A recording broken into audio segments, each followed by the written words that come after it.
સિમલિયા કોલેજમાં 80માં સ્વતંત્રતા પર્વની શાનદાર ઉજવણી. ઘોઘંબા તાલુકામાં આવેલ એસ. પી. પટેલ આર્ટ્સ કોલેજ, સિમલિયામાં આજરોજ 80માં સ્વતંત્રતા પર્વની શાનદાર ઉજવણી કોલેજના પ્રમુખ નટવરસિંહ ચૌહાણના અધ્યક્ષ સ્થાને કરવામાં આવી હતી. કોલેજમાં એનએસએસ, રમતગમત અને સાંસ્કૃતિક પ્રવૃત્તિઓમાં ભાગ લઈ ઉત્કૃષ્ટ પ્રદર્શન કરનાર કોલેજની ભૂતપૂર્વ વિદ્યાર્થીની હંસાબેન ખુમાનભાઈ બારિયાના વરદ હસ્તે ધ્વજ લહેરાવીને રાષ્ટ્રને સલામી આપવામાં આવી હતી.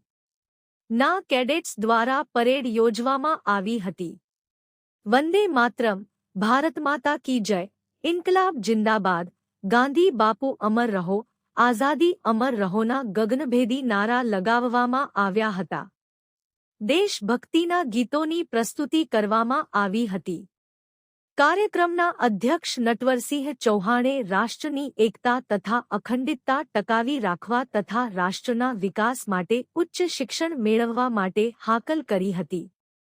આ પ્રસંગે કોલેજના મંત્રી રઘુવીરસિંહ ચૌહાણ, સરપંચ વીરભદ્રસિંહ ઠાકોર, માજી સરપંચ ભગવાનસિંહ ઠાકોર, દિલીપસિંહ ઠાકોર, અગ્રણી કરણસિંહ ઠાકોર, પ્રાથમિક શાળા, પ્રકાશ માધ્યમિક શાળા અને આર્ટ્સ કોલેજના પ્રિન્સિપાલ, સ્ટાફગણ, ગ્રામજનો, વાલીઓ, ના કેડેટ્સ, એનએસએસના સ્વયંસેવકો તથા વિદ્યાર્થી ભાઈ બહેનો મોટી સંખ્યામાં ઉપસ્થિત રહ્યા હતા અને 80 સ્વતંત્રતા પર્વની શાનદાર ઉજવણી કરવામાં આવી હતી.